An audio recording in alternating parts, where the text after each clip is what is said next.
은혜의 전달자, 축복의 전수자들 되셔서 우리 교회로 큰 일 할 수 있는 교회가 되도록 애쓰시기를 바랍니다. 그래서 우리 좌우에 앉은 분들에게 이렇게 인사합시다. 당신에게 좋은 일이 생길 겁니다. 무슨 좋은 일이요? 그런 묻지 말고 그냥 좋은 일이 생길 겁니다. 이렇게 인사하시면 돼요. 여러분, 저를 한번 보세요. 제가 아주 단순해요. 아주 복잡하게 따지고 막 물고 막 그러지 않아요. 믿음은 막 심각할 필요 없어요. 은혜는 막 고민하는 사람에게 주어지는 게 아니에요. 이렇게 신앙생활 하면서 지켜보니까요, 은혜는 단순하게 믿는 이들에게 주시더라고요. 그러니까 좋은 일이 생길 겁니다. 그러면 그냥 아멘 하시면 돼요. 그 다음은 하나님께서 좋은 일을 열어주시겠죠. 우리 좌우에 앉은 분들에게 또 옆에 있는 분들에게 당신에게 좋은 일이 생길 겁니다. 한 번 더 인사하세요. 아멘. 이와 같은 때엔 권사님 반주 한번 부탁드려도 돼요? 이 노래 한번 불러요. 이와 같은 때엔 이렇게 부르는 겁니다. 자, 한번 반주에 맞춰서.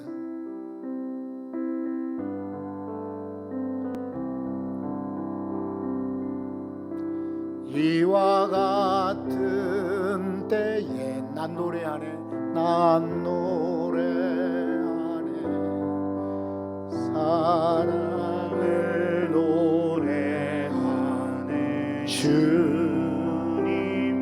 이와 같은 때엔, 이와 같은 때엔 손 높이 드네, 손 높이 드네, 손 높이 주님 사랑해요. 주님 사랑해요.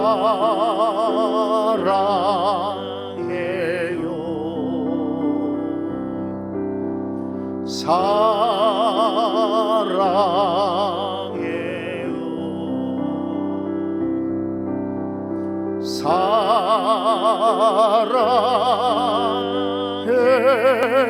사랑해요. 주님 사랑해요.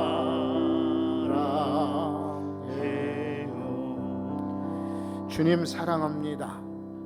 그래서 우리 사랑하는 성도들에게 좋은 일이 많아지기를 축복합니다.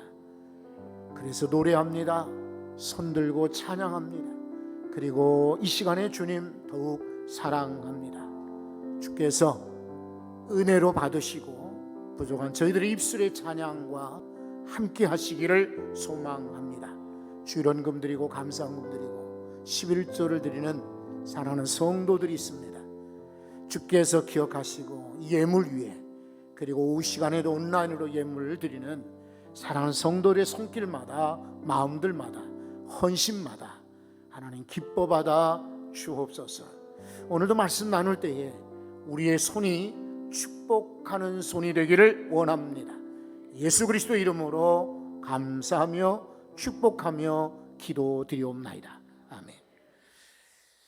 여러분, 오후 예배 주제로 손을 골랐습니다.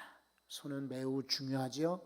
이런 손 저런 손 많지만 술 먹고 술잔 드는 손, 그리고 강도질하고 또 남을 해치는 손, 어린 자녀들을 너무 학대하고 해서 잡혀간 이들도 있죠. 이런 손 말고 우리 손이 축복하는 손이 있으면 좋겠습니다. 이런 노래가 있는데 노래 하나를 잠깐 소개해 드리도록 하겠습니다. 일부만 한번 들어보세요.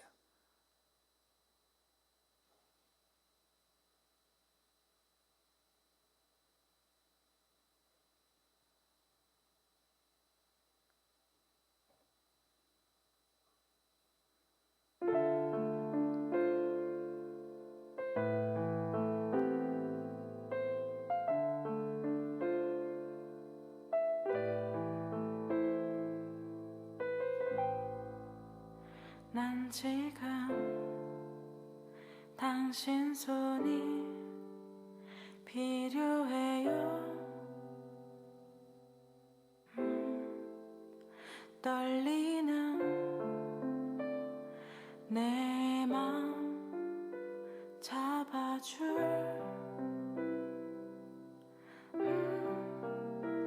불안한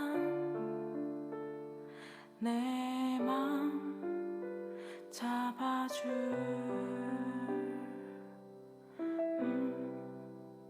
난 지금 당신 손이 필요해요. 여기까지만 듣겠습니다. 우리 주변에는 우리 손이 필요한 사람들 많습니다. 여러분의 기술로, 여러분의 가지고 있는 은사로도 도울 수 있고, 또 특별한 기술이나 은사가 아닐지라도 따뜻한 손이면 됩니다. 이 손으로 붙잡아 주면은 많은 이들을 살릴 수 있습니다. 그리고 믿음으로 이끌어낼 수가 있는 것입니다. 특별히 여러분들의 손, 축복하는 손이 되시기를 바랍니다. 우리 아이들에게 제일 필요한 것 축복입니다. 그리고 지금 어려운 때를 살아가는 성도들에게 제일 필요한 것 축복일 것입니다. 우리 축복의 손이 되시기를 바랍니다. 사실은 말씀을 다 드리지 않아도 옛날 어른들이 기술을 배워라 그래야 산다 이런 말들을 많이 하지 않았습니까? 그래서 저도 사실은 고등학교를 공업고등학교를 처음에 지원해 드렸어요. 그리고 학교의 선생님도 그 당시에는 5년제, 그래서 이렇게 대학 전문대학 과정까지 5년제 대학이 있었는데 여기에 공부를 하지 않겠니라고 선생님이 추천하기도 해드렸어요. 그랬더라면 아마 또 제게 다른 기술로 아마 하나님을 섬길 수 있는 그런 도구가 됐겠지만 어찌어찌 하다 보니까 인문계 고등학교를 나오고 신학교에 들어가서 목사가 되었어요. 하지만 우리들 가운데는요, 여기 반주하는 우리 권사님과 같이 손으로 이렇게 악기를 다루기도 합니다. 또 철공 일을 하는 우리 집사님처럼 그 손을 가지고 기계를 만들기도 하고 또 이런저런 제품을 만들어내기도 합니다. 목공하는 집사님도 계시죠. 이런 분들은 이 손을 가지고 여러 가지 아주 도구들을, 또 많은 가구, 의자나 테이블들을 근사하게 만들기도 합니다. 카페를 하는 자매도 계시죠. 거기 가면 그 손을 몇 번 움직이면 아주 따뜻한, 요즘 같은 때는 아주 따뜻한 그런 커피로 만들어내기도 합니다. 또 식당을 하는 성도도 계시죠. 거기 가면은 아름다운 그런 보기도 좋고 맛도 있는 그런 음식을 만들어내기도 합니다. 여러 가지 손이 사실은 우리가 도움을 많이 받고 있습니다. 청소하는 손 때문에 깨끗한 거리를 봅니다. 운전하는 손길 때문에 우리는 새벽에도 왕래할 수가 있습니다. 사업을 하거나 장사하는 손이 있기 때문에 그 사람들 덕분에 우리는 이런저런 제품들과 또 물건들을 구입할 수도 있습니다. 자, 우리 성도들은 축복을 많이 해야 합니다. 예수님이 그랬고 성도들이 그랬고 성경 인물들이 그랬습니다. 저 성경을 한번 찾아보면은 창세기 2장 11절에 여호와 하나님이 흙으로 각종 들짐승과 공중의 새를 각종 새를 지으시고 아담이 무엇이라고 부르나 보시려고 그것들을 그에게로 이끌어 가시니 아담이 각 생물을 부르는 것이 곧 그 이름이 되었더라. 여러분, 흙으로 들짐승 각종 새들을 만들었다. 그러면 기계로 뚝딱뚝딱 이렇게 찍어냈을까요? 아니겠죠. 하나님이 손으로 만드신 것입니다. 또 창세기 8장 9절 노아 홍수 때 이야기입니다.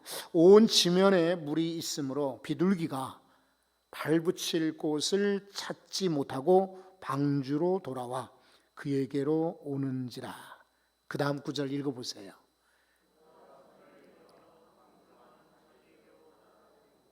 물에 그냥 쑥 빠질 뻔했는데 누군가가 그 손 잡아 건져주면 얼마나 감사해요.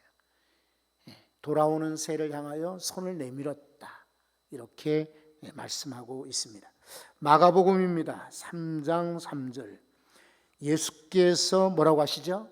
손 마른 사람에게 이르시되 한가운데에 일어서라. 전설에 의하면은 이 손이 마른 사람은 원래 석수쟁이였다고 합니다. 돌 다루는 사람이요. 그런데 손이 말라버리니 이 가지고 어떻게 일을 하겠습니까? 그러니까 이 사람이 안식일 날 회당에 온 거죠. 설마 예수님 만나려고는 꿈에도 생각 못했지요. 직업을 잃었으니 안타까운 마음에 하나님을 의지하자라고 회당에 왔을 겁니다. 그때 예수님께서 그 손 마른 사람을 보시고 그냥 겉으로 보셨을까요? 그 사람의 인생을 보셨죠. 아픔을 보시고 한계를 보시고 장애를 보신 겁니다. 일어나라. 그리고는 고쳐 주셨다고 했습니다. 여러분 시편 141편 2절입니다. 나의 기도가 주의 앞에 분향함같이 되며, 그 다음 읽어보세요. 이게 기도입니다. 손드는 것도 기도입니다. 저녁 제사같이 되게 하소서. 디모데전서 2장 8절입니다. 디모데전서 2장 8절 다 같이 읽어봅니다. 그러므로 각 처에서 남자들이 분노와 다툼이 없이 거룩한 손을 들어 기도하기를 원하노라. 아멘. 남자분들 가운데 운동하는 분들 많이 계십니다. 공원에도 또 스포츠짐 같은데, 그리고 이런저런 축구 또 혹은 뭐 족구, 테니스 뭐 해서 공원에 주변에 사방에 또 광고에 붙어 있습니다. 육체의 연습은 약간의 유익은 있지만은 경건은 중요한 겁니다. 특히 각처에서 남자들이 거룩한 손을 들어 기도하기를 원하노라. 사도 바울이 말씀하셨지만은 하나님 우리에게 명령하시는 겁니다. 여기 젊은 남자분들, 남자 성도들은 손을 들어 기도할 수 있기를 바랍니다. 손 들어 남을 해치고 손가락질하고 비난하는 게 아니라 기도하는 손이 은혜입니다. 자, 누가복음 24장, 예수님 마지막 인생의 마지막 장면입니다. 50절을 한번 읽어보겠습니다. 같이. 예수께서 그들을 데리고 베다니 앞까지 나가사 손을 들어 그들에게 축복하시더니. 아멘. 예수님이 이 땅의 공생의 마지막 순간은 모아놓고 연설하거나 밥 먹자, 밥을 먹은 것이 아닙니다. 예수님은 마지막 때 손을 들어 축복하셨다.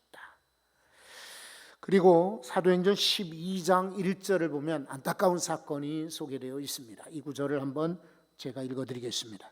12장 1절입니다. 그때에 헤롯 왕이 손을 들어 교회 중에서 몇 사람을 해하려 하여.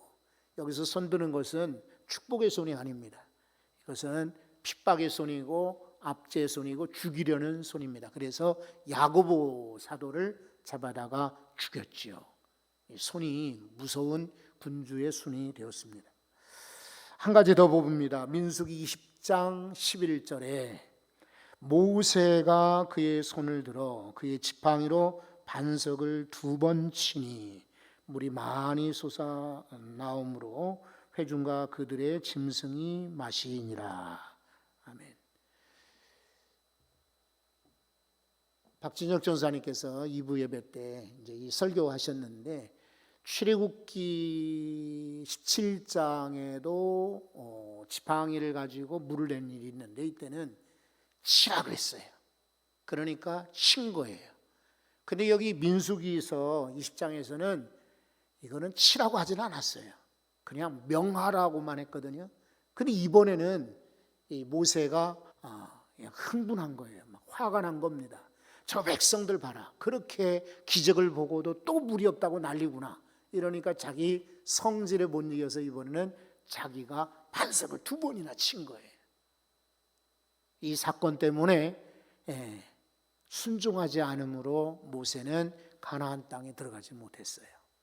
그러니까 참 우리가 하나님 말씀을 그대로 지키는 것 중요하죠. 거기 덧붙여서 내 감정을 섞고 그리고 혈기를 섞는다면은 문제가 큽니다. 손. 자, 그러면 축복에 대해서는 어떻게 말씀하고 있는지 성경을 몇 구절 찾아보겠습니다. 로마서 12장입니다. 12장 14절에 누구를 축복하라고 그랬습니까?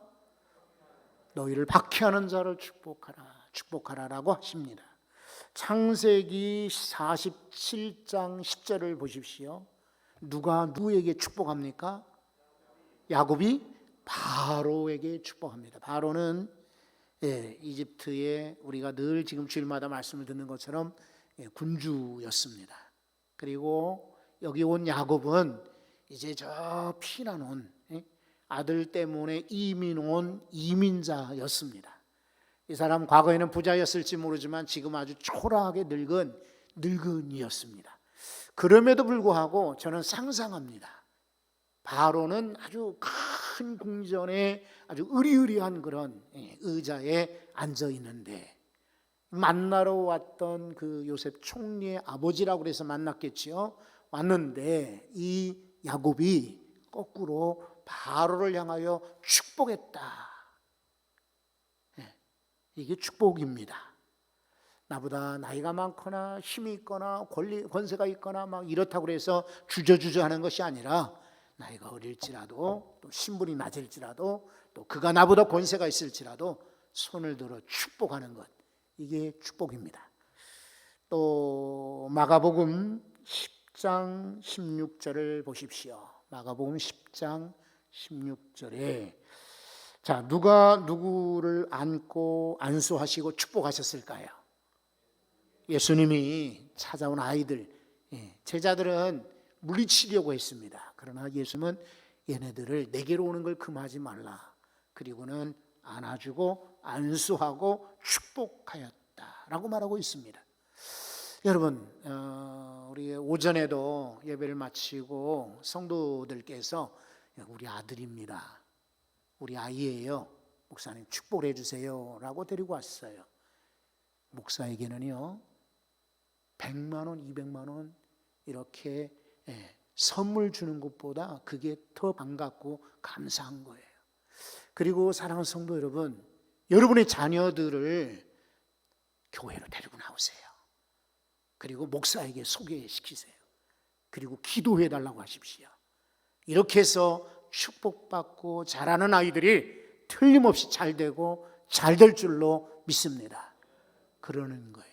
그래서 군대에서 이렇게 막 나와서 교회에 데리고 오는 거예요.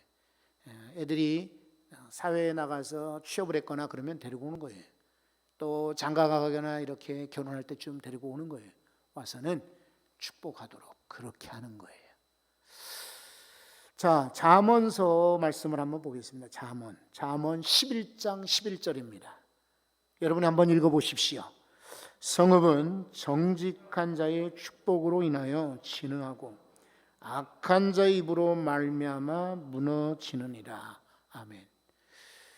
역사에 저는 관심이 좀 있습니다.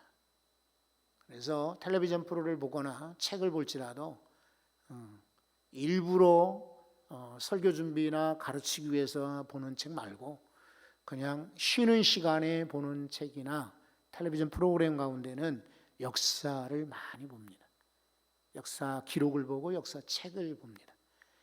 그런데 역사에 보면은 우리나라가 참 어려운 그런 시절을 많이 겪었습니다. 그럼에도 불구하고 이렇게 이만큼 정말 성장한 것은 하나님의 놀라운 은혜요, 축복이 아닐 수가 없습니다. 여러분, 이 나라가 이렇게 잘 되는 것은 정말 믿음의 사람들의 축복 가닥에 이렇게 된 줄로 믿습니다. 어리석은 사람들이 입으로 인하여 망하는 것입니다. 여러분들은 이 성읍뿐만 아니라 우리 한국 땅을 위해서 우리 부지런히 축복하고 우리 한국 땅이 잘 되기를 소망하기를, 다 그렇게 소망하시겠죠? 더 잘 되기를 소망할 수 있기를 바랍니다. 이렇게 축복이 좋은 거예요. 그러면 오늘 본문의 말씀 우선 1절부터 한번 거꾸로 돌아가서 읽어보도록 하겠습니다.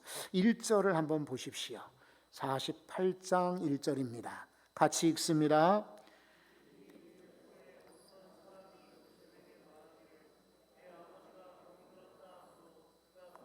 두 아들 마세와 에브라임과 함께 이르니. 아멘.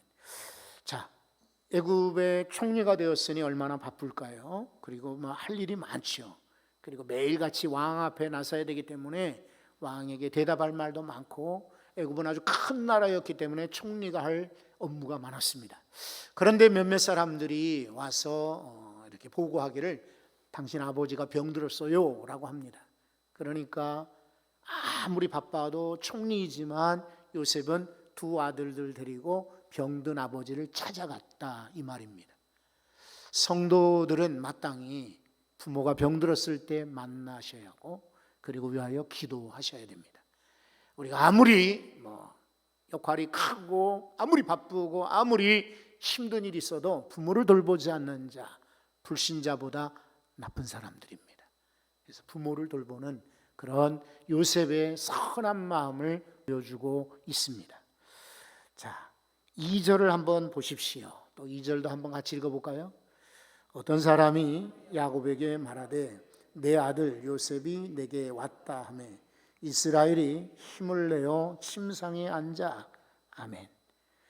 자, 이제 야곱에게 내 아들이 왔소 라고 누군가가 보고를 하니까 지금까지 병들어 누워있던 이 아버지가요, 마지막 때는 힘을 내어 침상에 앉았다 그랬습니다.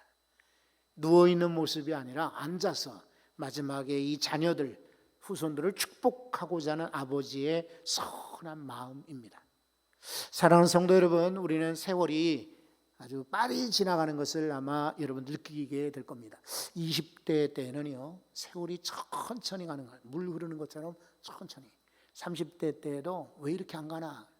근데 50이 되고 60대가 되니까요, 세월이 정말 빠릅니다. 그래서 주일이 얼마나 빨리 다가오는지 몰라요. 여러분들은 그냥 주일날 설교 한번 그냥 쉽게 하지 않겠나 싶은데 그거 아닙니다. 굉장한, 사실은 많은 사람들이 있잖아요, 교회 안에. 그럴 때에 그 생각하면서 그냥 전해야지 함부로 전할 수 없고, 또 요즘에는 옛날부터 우리 교회가 그랬지만은 온라인으로 이게 저장되고 중계되기 때문에 함부로 설교할 수가 없습니다. 그래서 신경을 곤두세우고 시간을 많이 보내야 되는데 금방 주일이 되고 또 금방 주일이 됩니다. 자, 이렇게 빠른 세월 속에 그래도 우리의 겉사람은 옛날 성경대로 후패하나 우리의 속사람은 날로, 다시 한번요, 크게 한번, 우리가 성경을 아시지 않습니까? 우리의 겉사람은 후패하나 우리의 속사람은 날로 새로워진다, 새롭도다 그랬잖아요. 그러니까 나이 드셔도 야곱처럼 앉아서, 힘들어도 앉아서 축복하는 마지막 사명을 감당할 수 있기를 바랍니다. 3절과 4절은 제가 읽어볼게요. 3절, 4절 연이어서 읽습니다. 요셉에게 이르되, 아들에게 말한 겁니다. 이전에 가나안 땅 루스에서 전능하신 하나님이 내게 나타나사 복을 주시며 내게 이르시되 내가 너로 생육하고 번성하게 하여 내게서 많은 백성이 나게 하고 내가 이 땅을 내 후손에게 주어 영원한 소유가 되게 하리라 하셨느니라. 여러분, 지금 야곱이 이 요셉 아들에게 신앙 간증을 하는 겁니다. 늙은 아버지가 젊은 아들이 지금 젊지도 않고 지금은 나이도 많아졌지만 어쨌건 아버지 눈을 볼 때는 어린 자식이죠. 그런데 이 애굽의 총리가 되어서 이렇게 역할을 감당하는 거 보고 아마 굉장히 감사했을 거예요. 그리고 대견했을 겁니다. 아, 우리 아들 훌륭하다. 그렇다고 그냥 덕담이나 하고 인사만 하고 그냥 보내지 않습니다. 아들아, 옛날에 하나님이 나에게 나타나셨어. 그래서 너와 너의 후손에게 복을 줄 거라고 말씀하시더니 그대로 되지 않았느냐라고 마지막 유언처럼 신앙 간증을 남깁니다. 사랑하는 성도 여러분, 우리 기도하시죠. 여러분의 마지막은 어떠하실까요? 그냥 우리 아버지가 남긴 말 없어, 몰라, 우리 어머니 무슨 말 했는지 몰라, 이러지 말고 기도하십시오. 그리고 평소에 만났을 때 간증을 하시는 겁니다. 아이고, 교회 갔더니 말이야, 누가 그냥 이런 소리 하는데 내가 얼마나 속이 상한지 몰라. 응? 누가 이러더라고. 이러면 자녀들에게서 믿음이 싹 빠지는 거예요. 혹시 그런 속상한 일이 있어도 교회 안에서 풀고 말고 나가실 때 떠나 보내고 마셔야지. 집에 가서 엄마 오늘 교회 갔다 왔는데 어땠어요? 오랜만에 교회 갔어요? 외국에서 전화 오고 또 지방에서 또 다른 데 사는 자녀들이 딸이 전화 올 때에 신앙 간증을 하셔야 돼. 오랜만에 교회 갔는데 성가대가 앉았더라구나.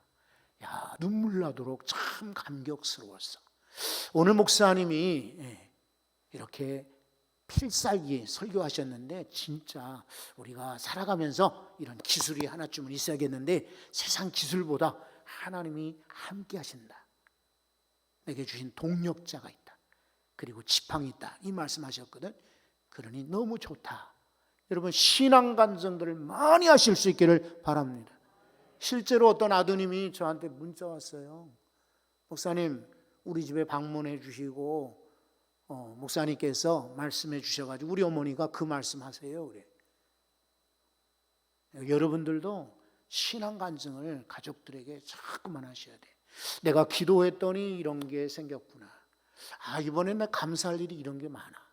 나 참 어려웠고 아팠고 힘들었는데 그래도 하나님이 견디게 해주셨어. 이런 신앙 간증이 야곱처럼 있기를 바랍니다. 자, 6절입니다. 제가 또 6절을 보겠습니다. 자, 5절부터 읽을게요. 5절과 6절을 같이 읽겠습니다. 내가 애굽으로부터 와서 내게 이르기 전에 애굽에서 내가 낳은 두 아들 에브라임과 므낫세는 내 것이라. 루벤과 시므온처럼 내 것이 될 것이며. 여러분 이 무슨 얘기냐면 잘 들어보세요. 야곱이 지금 이스라엘 가나안에서 아들이 총리가 되었다는 이야기를 듣고 이제 이민 오게 되었습니다. 와봤더니 이 아들이 잊어버린 줄 알았던 잃어버린 줄 알았던 이 아들이 총리가 되었죠. 그리고 애굽 여자랑 결혼해가지고 아들 둘을 얻은 거예요. 큰 아들은 므낫세, 둘째 아들은 에브라임이에요. 그런데 이 아이들을 보면서 아버지, 할아버지 마음이 이 아이들을 내 것으로 삼았다, 양자로 삼았다라고 말하고 있습니다. 물론 육신적으로는 요셉의 아들들이지만 할아버지는 이 아이들을 내 아들로 입양을 시켰다라고 말하고 있어요. 왜 그랬느냐? 여러분 이 아들들은 유대인의 전통에 따라 한쪽이라도 이방인이면 유대인이 될 수가 없습니다. 어머니가 유대인인 거예요. 그렇지, 이 애굽 사람이죠. 아버지가 유대인 할지라도. 그러면 나중에 이스라엘 민족에게 편입될 때에 쟤네들은 외국 여자가 낳은 아들이야 라고 배척받게 돼요. 그런 것을 미연에 방지하기 위해서 이 할아버지가 이 손주들을 자기 자식으로 입양을 시킨 겁니다. 그래서 요셉 대신에 이 아들들의 후손들을 12지파에 편입시킨 거예요. 그래서 원래 12지파에는 12아들들이 다 들어가야 되는데 그러면 요셉을 빠지고 두 아들 들어가면 13지파가 될 거 아니에요? 그게 아니라 레위 지파가 있잖아요. 그 레위 지파는 아예 제사장 지파라고 따로 땅을 주질 않았어요. 그리고 각 지파에 흩어져 살게 했어요. 종교 교육과 신앙을 위해서. 그러니까 레위 지파는 12지파에 속하지가 않아요. 그 대신 이 므낫세 에브라임을 지파로 만든 거예요. 그래서 하나님의 그런 놀라운 섭리죠. 그리고 이 할아버지의 미래를 내는 대비입니다. 우리 보면은 제가 말씀드리지 않아도 여러분들도 많은 이야기 들으셨겠지만은 어른들이 돌아가시고 나서 후손들이 재산 때문에 막 싸움도 나고 장례식장에서 소리 나는 데도 있습니다. 그래서 우리는 장례식 갈 때마다 이 장례를 은혜롭게 잘 치르게 해주세요라고 기도를 빼놓지 않기도, 혹시나 모를 분쟁 때문에. 그런데 아예 그런 분쟁을 미연에 방지하도록 참 야곱이 지혜로운 사람입니다. 이런 것까지 미리 하나님 주시는 은혜겠지만 아들로 입양을 시켰습니다.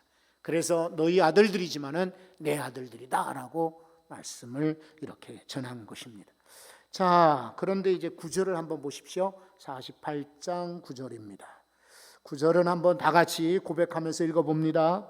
요셉이 그의 아버지에게 아뢰되 이는 하나님이 여기서 내게 주신 아들들이니이다. 아버지가 이르되 그들을 데리고 내 앞으로 나오라. 내가 그들에게 축복하리라. 아멘. 두 가지를 이 본문에서 우리 듣게 됩니다. 하나는 하나님이 내게 주신 아들들입니다 라고 하는 요셉의 고백입니다. 시편 127편 1절에 있는 것처럼 자식은 누가 주셨습니까? 여호와가 주신 기업이라고 그랬어요. 여호와가 주신 기업. 이미 요셉은 여기서 하나님이 내가 낳은 아들이 아닙니다. 나에게 주신 아들입니다 라고 소개하고 있습니다. 또한 대목은 저 뒤편에 보면은 야곱이 이리로 데리고 와라. 내가 축복하리라 라고 말하고 있습니다. 할아버지의 축복입니다. 이제는 양아버지가 되었으니 아버지의 축복이기도 합니다. 참 이 구절을 보면서 감동을 받습니다. 그 아버지의 그 아들이다. 아들은 아버지, 이 아이들은요, 제가 눈물로 낳았어요. 애굽 나그네 생활 중에 낳은 거예요. 얼마나 똑똑한지 몰라요. 얘네들이 공부도 잘해요. 얘네들이 아마 큰 인물 될 거예요. 이런 얘기하지 않습니다. 하나님이 내게 주신 아들들입니다. 그러니까 할아버지는 그 아들의 말을 듣고는 칭찬하고 다른 이야기하지 않습니다. 시간도 없고 지금 기력이 없으니까요. 있는 기력을 지금 최고로 발휘해서 축복하고자 하는 것이죠. 그러니까 데려와라. 내가 축복하리라. 어른들은요, 축복이면은 그만입니다. 다른 얘기할 것 없습니다. 지금 세상이 얼마나 바뀌었는지 모릅니다. 그런 거로 할아버지가 살았던 세상과 손주가 지금 사는 세상과는 어마어마한 격차가 있습니다. 그래서 할아버지 때의 경험이나 할아버지 때 이야기를 손주들 보고 야 이렇게 저렇게 하면은 아이들 듣지도 않습니다. 그 앞에서야 예 맞아요 할아버지, 예 알겠습니다 하지만은 돌아가서 결정은 따로 합니다. 우리 어른들의 할 일, 임무는요, 여러분들이 무슨 디렉션을 주는 거 아니고 무슨 조언 어드바이스 주는 게 아니라 축복이 최고입니다. 축복입니다. 자녀들을 많이 후손들을 축복하시기 바랍니다. 그래서 요즘에 애들이 너무 지금 살기 어렵다고 그러잖아요. 막 이것도 힘들고 저것도 어렵다라고 하는데 그 대신 할아버지나 할머니가 축복해 주시면은 그만입니다. 그러면 얘네들이 하나님의 복 가운데 은혜 가운데 저절로 잘 되게 되어 있습니다. 자, 그런데 문제가 생겼습니다. 아들들을 데리고 이제 할아버지에게 야 우리 축복받자 그러는데 이제 이 오른손이 원래 유대인들 생각할 때는 이게 능력의 손이에요. 축복의 손이에요. 은혜의 손이거든요. 예수님이 이런 말씀하신 적이 있어요. 네가 만약에 범죄하거든, 오른손이 범죄하거든 그 오른손을 끊어버리라. 그리고 지옥 가는 것보다 천국 가는 것이 낫다라고 말씀하셨어요. 왜 오른손일까요? 그 손이 축복이요 은혜요 능력의 손이라 할지라도 죄를 짓게 되면은 끊어야 된다라는 죄가 얼마나 무서운가를 경고하시는 말씀이에요. 그러니까 오른손은 원래 큰 아들에게 축복하고 왼손은 작은 아들 축복하는 것이 맞는데 이게 이제 할아버지가 어떻게 안수를 하냐면 이렇게 엇갈려서 안수하는 거예요. 에브라임이 둘째인데 에브라임에게 왼손. 이게 므낫세가 큰 아이인데 큰 아이에게는 왼손. 이렇게 축복하는 거예요. 그러니까 아들이 깜짝 놀라서 아버지 아닙니다. 이 아이가 큰 아들이고 이 아이는 둘째예요. 그런데 나도 안다. 그러면서 그냥 이렇게 축복을 했어요. 여러분 이것은 뭐냐면 이게 하나님께서 주시는 그런 능력으로 이 에브라임이 복을 받을 것을 알았던 거죠. 그리고 전통과 다를지라도 하나님이 기뻐하시는 일이다라고 하면은 하나님의 뜻에 순종하는 것입니다. 이제는 많이 이제 우리 교회도 바뀌고 또 우리 사회도 바뀌고 우리 교단도 바뀌고 했지만은 옛날 같으면은 다들 전통이 이렇고 과거가 그렇고 법이 그렇고 과거에 이렇게 했다라는 주장들을 많이 했는데 지금은 다들 이제는 어른들도 압니다. 그래서 많이 바뀌었습니다. 이제 더 선하게 바뀌고 좋게 바뀌는 것은 그 다음 사람들 몫인데 어쨌건 이제 어른들도 하나님의 뜻이 그러냐 많이 이렇게 인정하고 이해하는 그런 시대가 되었습니다. 여러분의 연세가 혹시 많이 드실지라도 여러분의 경험이나 사회적 관습을 따라가지 말고 이렇게 하나님의 섭리에 따라 엇갈리게라는 말이 있잖아요. 엇갈리게 하였다, 이 말에 본래 또 다른 뜻이 있는데 이것은 신중하게, 이런 말이기도 합니다. 그러니까 그냥 멋모르고 이 아이가 큰 아이니까 이렇게 한 것이 아니라 야곱의 생각도 이미 신중하게 생각하고 그렇게 엇갈리게 한 것입니다. 근데 여기서 잠깐 자, 원래 큰 아이가 복을 더 많이 받아야 되는데 이 아이는 적게, 작은 아이는 원래 적게 복을 받게 되었는데 이 아이는 더 많이 복을 받았습니다. 처음 된 자가 나중되고 나중된 자가 처음 되기도 합니다. 우리 오래전에 예수 믿었다고 여러분 장담하거나 과신하지 말고 이제 믿은 성도들이 할지라도 하나님 원하시면 그 사람들이 더 크게 축복받을 수가 있습니다. 그러니까 과거부터 예수 믿는 이들은 감사하셔야 돼요. 하나님 은혜가 크다. 그 대신 겸손한 거예요. 내가 처음 믿었으나 나중 될 줄 누가 알았겠네. 지혜로운 성도들은 그런 것입니다. 그리고 혹시 늦게 믿은 성도를 할지라도 욕심을 내십시오. 세상에서는 막 1등 하려고 욕심내고 돈 벌려고 욕심내고 잘 되려고 욕심내는데 하나님의 교회에 와서 축복받는 일에 열심내고 욕심내야 되지 않겠습니까? 할렐루야. 그렇죠. 우리가 다른 것은 좀 천천히 가도 좋아요. 한 발짝 뒤에 물러서도 좋아요. 그런 것 가지고는 세월이 아무리 지나고 세상이 바뀌어도 그냥 거기서 거기입니다. 한 5분 늦어도 되고 한 발짝 늦어도 결국은 다 가게 되어 있습니다. 그러나 하나님의 복을 받는 일에는 뒤로 물러서서는 안 되는 거예요. 여러분이 어떤 일이 있어도 하나님 저에게 복을 주십시오. 야베스처럼 기도하면서 앞으로 나아가실 수 있기를 바랍니다. 축복입니다. 이렇게 해서 결국은 에브라임 지파가, 이 지파가 유대의 아주 노른자위 땅, 예루살렘 비롯해서 헤브론이라든지 아주 좋은 중심지를 다 차지하게 됩니다. 므낫세는 장자였지만은 이렇게 둘로 지파가 나뉘어서 한쪽은 요단강 동편, 한쪽은 요단강 서편에 이렇게 양쪽의 땅을 얻게 됩니다. 그래도 두 지파가 얻은 땅은 나머지 10지파보다 더 큽니다. 이것은 하나님이 야곱과 요셉을 통해서 이어지는 축복 때문입니다. 여러분, 우리 한번 손을 들어보십시오. 이 손이 축복의 손이 되시기를 바랍니다. 특별히 우리 자녀들 위해서 축복을 많이 할 수 있기를 바랍니다.